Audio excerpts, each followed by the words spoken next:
Welcome fans and foes, viewers and haters. I'm your raging Canadian and here's today's review. Yeah, I think Narnia is cool. What's it to ya? I liked the stories before I even saw the first two movies, and they generally impressed me. I know they're cheesy, but that's what Disney's known for.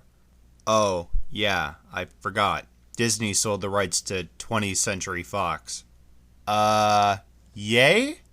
The trailer for the Voyage of the Dawn Treader begins with Edmund Pevensey, played by Skander Cairns, trying to enlist in the British Army before being pulled away by his younger sister Lucy, played by Georgie Henley. I love that these enlistment officers look at Edmund and ask, "Are you really 18? Yeah, cause back then the recruitment department was so difficult for a 16-year-old to fool them, right? Now before I go any deeper, I'm gonna warn you, I saw a lot of familiarity in this trailer. With what? Well, the last movie. It doesn't feel like a total ripoff to Prince Caspian, but there's a lot of stuff in this plot and these character arcs that we've already seen before, and we're seeing again. So when I notice familiarity between Voyage of the Dawn Treader and Prince Caspian, I'm going to shout out F for you to clue in. Edmund is complaining that he used to be a king in Narnia, and now he feels misplaced in the real world. F. His sister Lucy comes to remind him that this is where they belong right now. F. Something that I love about this trailer is that they're showing us that Cairns and Henley have brought a lot more maturity to their characters. Their acting has a little bit of ways to go, but it's not totally terrible either. Anyway, Edmund and Lucy notice a painting in their room with a young kid beside them. Apparently the kid is their cousin, Eustace Scrubb. Yeah, apparently the writers were having a contest for who could come up with the weirdest name. So before the kids know it, water is flowing out of the painting and into the room. Lucy says very calmly, "Edmund, the painting!"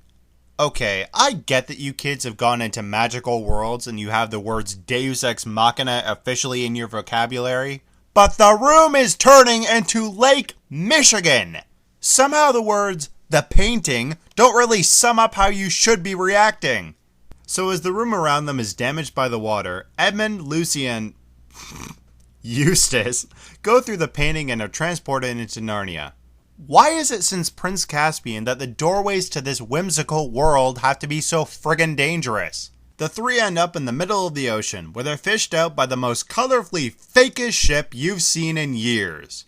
I mean, wow, Disney's CGI animators weren't the next Avatar creators, but that is just bad!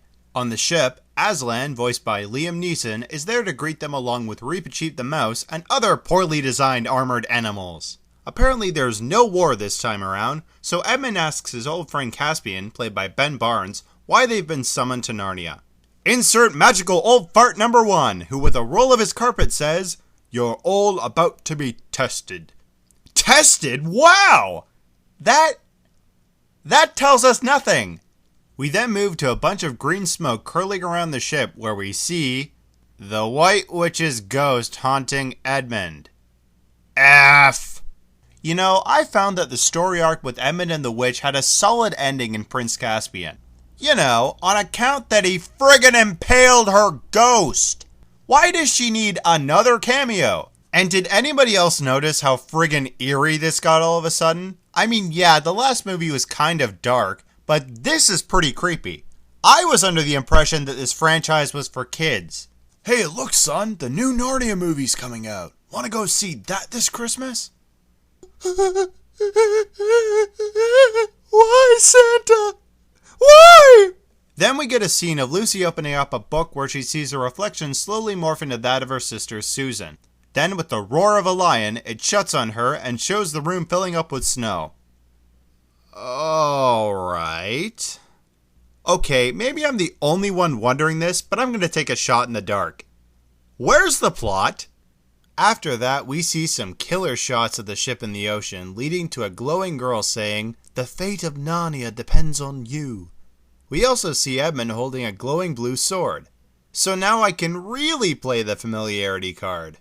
Following that is a couple of fight scenes, some dwarves jumping around like frogs, and Eustace saying that this place just gets weirder and weirder. You know, the kids actually got a good point there. Speaking of which, has anybody seen where that plot went to? The trailer concludes with Aslan's words, "They have returned for a reason," showing a montage of Edmund, Lucy, Peter, and Susan. Huh? What the frig is going on? Was I the only one that heard Peter and Susan say in the last movie that they weren't needed in Narnia anymore? So why are they here? Isn't the point of this movie supposed to show that Edmund and Lucy don't need their older siblings to save their butts?